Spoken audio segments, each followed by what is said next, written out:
Yo, what's up, guys? It's your boy Montre back in with another video, man. Today, I got a little bit something more on the, I guess, the scarier side. Wanted to try it, so we got two Psychopath Neighbors horror stories animated. Man, I hope you guys been enjoying these videos, man. Like I said, I'm gonna keep posting, I'm gonna keep dropping for you guys, man. And yes, it is about to be 2:30, close to 3 o'clock in the morning. But so I was just like, might as well watch something spooky, man. Get the mood right. So let's get started. Alrighty. Boom. Story one.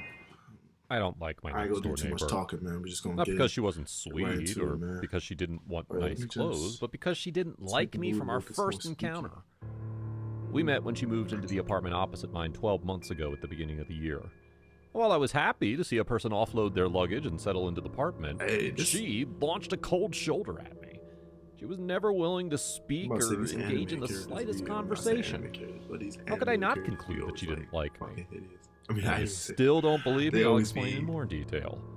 ugly. I lived in the freaking- Crescent apartment alone for more than freaking 10 ugly. years. That's what it should be. I Freaking wasn't ugly. always alone, but no one had ever stayed as long as I did. I was always welcoming people and ushering them into the apartment. Whenever people moved in, I couldn't hide my excitement to see them and accommodate another neighbor. The good part was that they loved to see me too. No one Okay, I gotta disliked a do this good on neighbor. but am I tripping? No one or but Irene. is that like titties? No, just me. All right, my The bad. day Irene moved in, I met the truck that brought her luggage That's outside a the female. house That as I gotta was be a leaving female, for right? work. It was early on the third day in January. I That's wondered female, why a right? person would relocate that early in the year, Well, but I supposedly also female. understood that Alright, you know people what? like to Alright. start the year like they were starting afresh. I rushed towards the truck in front of the house and asked the driver who owned the luggage with a bright smile. He looked taken aback and nodded towards a young, slim woman giving instructions to some men unloading the truck. That was after he mentioned that her name was Irene. I nodded my thanks and headed towards the back of the truck with my arms wide up to receive Irene. She stepped back and stared at me, confused. I moved closer and introduced myself as her neighbor, and the confusion in her eyes flashed to fear in a couple of seconds. I stretched my hands again to envelop her in a welcoming hug, but she ran away and stood at the back of one of the men around, peeping at me from behind his shoulders. I was irritated and hurt. The men looked confused, but I planted a huge smile on my face as I stared at each of them one by one. When I was done communicating my hurt with my smile and eyes, I waved at Irene and told her I'd see her later in the evening. As I walked away from them and started my journey to my place of work, I hoped that the fear in her eyes would have dissipated and she'd be ready to accept my greetings and welcome. What's she scared of? I arrived home later than usual that evening, Dang, but I it's didn't about mind. No I street hoped it only lights. gave my new neighbor more time to settle. I thought about heading straight to her place, knocking on her door, and attempting the same hug she refused in the morning. But what's up with you But I trying to decided hug people? against Like, it. As I ain't much as lie, I felt it and made we a ain't person hugging feel all grip like important, that. Like, I you didn't just think it was time nice for firm Irene to know handshake. what I thought about my neighbors. Nice to meet you, and neighbor. have their best Hope interests to at see you heart. around. Okay, that's cool. That's I cool. We may waltzed chop it away up a from little her bit, door but and headed straight to why my you trying to hug apartment. me? Why you trying to To hug my me, shorty? I ain't trying to hug you surprise, for my door was real. open. Stop playing, man. How? Stop I playing. couldn't fathom. I was more than sure that I'd kept the door to my apartment locked. Oh, Alongside my long years in the Crescent, a lifelong habit I accrued dwelt in how I always locked my door immediately after I stepped out of my apartment. I True. hid the fear I felt with a huge grin on my face, turned the doorknob, and stepped into the house. So you just gonna step in the crib It smelled like after you seen your chicken door wide soup open? and citrus. It would have been less absurd if I'd had so much as a relative left in the world, but I didn't. I never married, and I never gave birth to a child. I didn't have siblings because the ones my parents gave birth to died at a very young age. My parents gave up. I didn't have cousins, nieces, or nephews. The one distant relation I ever had died before I moved into the Crescent. Who could have found it easy into my apartment, cook dinner, clean up the environment, and make it seem like I was lost? It is okay to be so stressed and Come on, overwhelmed that you feel like you come need to on, talk to Eds. someone about it. And by that, I mean going to. Well, I didn't have to think long. When I closed the door behind me, Irene appeared in an apron from the kitchen and looked at me with the brightest of smiles. One I couldn't remember seeing all my life. "I'm sorry for the other time. I was just scared to see that you do exist," she said. My legs were glued Hey, to the how y'all ground where feeling I if someone stood. said, "I'm sorry"? I didn't take Like a step, they in although your crib, Irene and they made like, large I'm strides glad to towards see me. that you exist. Like what? "How did you get in here?" I managed to ask. So you And she were shrugged it off with a laugh. I thought I heard her snort, too.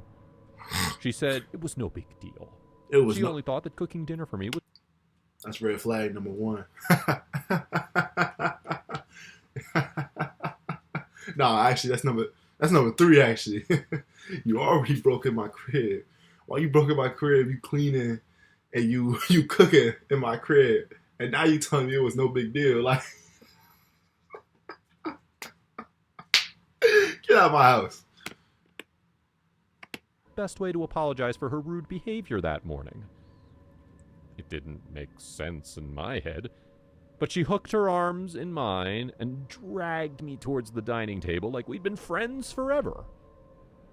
My heartbeat never steadied through dinner, but because I didn't want to be rude, I sat down and ate in fear. Because I didn't want to be. See, this is. Hey, look, no offense to nobody, man. This was wrong with a certain tone of people, but it's jokes, it's jokes. But why are you gonna sit here and be like, I don't want to be rude, bruh? Get out of my crib. Get out of my crib. Why are you in here? Might as well call the cops at that point. Or grab the Smile gun. through every spoonful. And it was at that moment I started to dislike her. She treated me so well and believed like she didn't first reject me, as if I belonged to a trash can. The dinner ended and I ushered her out of the house. I especially told her that I didn't like how she picked up my telephone call in the middle of dinner. She apologized and said she'll pick up calls after dinner next time, not permitting me to explain that there wouldn't be a dinner or a next time. Maybe she loved being my neighbor, but I was past that level. I didn't like her. I successfully pushed her out of the apartment, locked my door, and cleaned the dining and kitchen area myself before retiring to bed that night. Now, maybe I would have forgiven Irene, or forgotten my first encounter with her, but how could I, when her presence woke me up from bed the next morning? She smiled brightly over.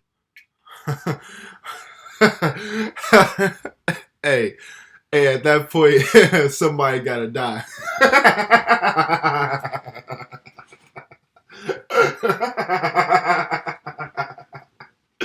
Hey, at that point, somebody gotta die. At this point, it's either you or me. At this point, if I wake up and you point blank in my, if I'm waking up. And when I wake up super like grumpy. I don't know why. It takes me like a good hour or hour 30 for me to get into like my social mood. But if I wake up point blank, you got point blank hot morning breath in my face. Oh yeah, somebody gotta die. It's either me or you. Somebody gotta die though. I would have screamed if not for the smile she had on her face. Such evil. She forced me out of the bed, led me to the bathroom, and told me to get ready while she prepared breakfast. Girl, Fear what? dwelt inside me the entire time, and I hoped that all I was having was a bad dream. What sense did any of this make? Of course, I can't like someone who comes in through locked doors. I can't find myself liking someone who consistently cooks me breakfast and dinner. I can't like someone who opens my curtains early in the morning. It doesn't make sense, but I'd been held hostage. That's what I thought. Help! I have an absolute psycho of a neighbor. The repeated messages from my psychiatrist that Irene was a nurse and a well-wisher who was sent to take care of me could not convince me. I mean, I'm totally fine now, But all these people are hell-bent on proving otherwise. I wonder if I should do the same thing to Irene. You know, the one I did to Charles 10 years ago. It wasn't so painful. What you do to Charles? Yeah, that would be the perfect way to start the first month of 2023. Oh, I just made this, and it is incredible. I used every come plate, on, and I don't this care cost about me your about the plate, same as a so cup of.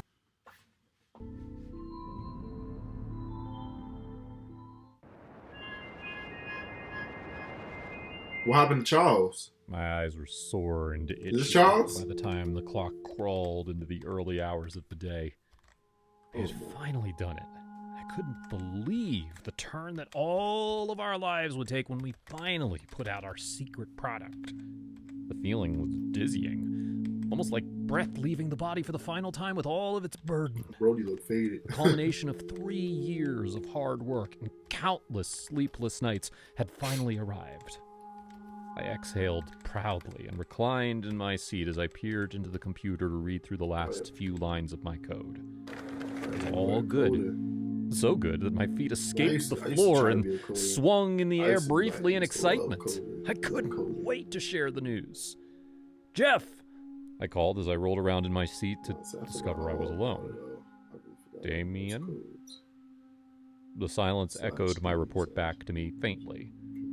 I rubbed my hands together, the sweat making their movement feel slippery. The code was good. We had all done well, and we would all be rich in no time. My eyes wandered to the clock as I thought about sleep. 3:33 a.m. 333. I blew air through the roof of my mouth as I began to picture the life of luxury and relief I would get when we finally got rich from our product. Vacations and exotic destinations, and dinner dates with beautiful models that I fancied. I had worked for it, and my vanity was as much a part of me as my work had been. It was these thoughts that occupied my mind until I perceived the belly-numbing sensation of something being awry. The relief, which had made me lighter moments ago, descended on my shoulders forcefully. I sensed I was being watched, and I spun around in my seat quickly. The lights in the corridor that led a small way into the lobby were all off, and the lobby was in pitch blackness. It was unusual. The lights never went off. When had they gone off, and how had I not noticed? I paused and thought as I observed the situation, and suddenly started to sink in panic. The world outside of the glass that bordered my office and the lobby was covered in an intimidating darkness, which altered my disposition. "Jeff? Damien?" I called, slowly picking myself up from the chair. My heart began to thump in a crazed frenzy, anticipating tragedy to come out of the darkness at any moment to consume me. Hours, bro. My sweaty hands became even sweatier, and I scrubbed them against my pants for calm. Childhood trepidations, which I thought I'd had defeated, stared me in the face, out of the void, and mocked my unease. The silence in the midst of absent companionship did not help my fears.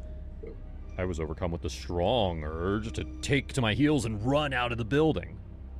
Still, I held out for my friends. "Guys, this is such a sick game to play," I warned, unsure if they heard me through the thick doors that secured the office, but I banked on the nighttime tranquility to do some good. "Come out now, I'm finally done with the code." Bro. I paused in my tracks and thought it was a stupid thing to approach the door empty-handed when I feared such an unfortunate circumstance behind it, even though it was unproven. I bit my lower lip, which had become numb from fear, and the pinch of my teeth coming down with such force gave me a good rush. The night shift had suddenly lost its appeal of quietness to me, and it was now a danger. Too, my boy? An unknown danger which had clothed itself in blackness. I went back to my table and searched around for an object I could reasonably defend myself with in any case. I went through my options in trepidation. Big objects did not have any appeal for me, and small objects could only do so much to defend me. I eagerly opened the drawer, searching for any tool I could find. My relief was palpable when I spotted a small screwdriver no more than 5 inches in length. I carried it in my hands. The door hinge squeaked. I fumbled the screwdriver and almost dropped it to the floor. Damien emerged from the blackness outside into the light of my office, startling me. I caught the screwdriver clumsily and shoved it into my pocket. Easy Wheels started as my college project, and we now sell our wheel covers all around the world.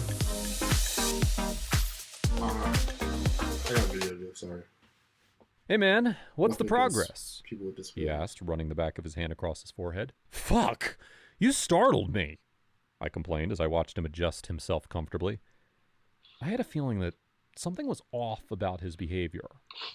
The thought that Jeff and Damien might be involved in something together made me uneasy. My bad, he smiled, slapping his hair back into place. It's the Where's bad. Jeff? I asked, slightly relieved, but for the Damien anxious murked him, knot bro. in my stomach that I He's struggled murked. with. He's murked. Yeah. Jeff? He queried me. Bro. I thought he was here the entire time. Oh, no. No, he wasn't. No, I lock in. scowled. I Lock turned in. around to face my computer to conceal the concerned expression on my face. We were on the verge of changing the world and our lives. Bro, They he had murked both him, bro. He gonna take delayed code the for thrill himself, for bro. too long, and I could not afford Bro, to think too up much whatever money to be game made they off were that playing. code sale. You gotta dip. Tell me you'd done it, man. This code would be our fortune. Damien Oh, boy. snickered as he crept up from behind me. Looks like I do have it done. I was just going to tell you and Jeff. I can't tell why the lights in the lobby went out. Any idea what happened to it? I quizzed when I sensed he was close enough. Let me see the code. Bro. Damien said nothing. And it was only then that I began to reconcile my suspicions with an urgent need to escape. The breath from his mouth impressed itself on my neck, and I perceived the strong whiff of alcohol. My fingers quaked when I deceptively moved the screen away from the code which I had written. His satisfaction wrestled with his anticipation, and as I worked, his breath climbed a heaving pitch until he could no more control it. "Fuck it!" he hollered, and with a blitzing flash, I saw something whip over my head. I reached out to stop it before I realized what it was. A rope to strangle me. "I'll have it all alone from here, thank you. Easy case for you and Jeff. Air poisoning. I get to keep all the fortune. My luck." My entire body was It's the cold, air and I was poison. white in horror as Damien snatched life from my lungs. I gasped and flailed my hands over my head to catch him, but he swayed out of my reach, taunting me. My life flashed before my eyes, and in a moment of mad desperation, I remembered the screwdriver in my pocket, and I withdrew it. I struck behind me with all the might of life and death in me. Okay. The screwdriver plunged into his stomach, and the rope around my neck immediately slackened. Damien tumbled to the floor behind me, dead. You didn't hit him in a vital area. Man. Alright guys, that's the end of that, man. I ain't gonna lie, these was kind of bad stories, man, but this is why I need you guys' help. Send me some videos you guys want me to react to, man. It's been your boy Montre, and I'm out. Peace.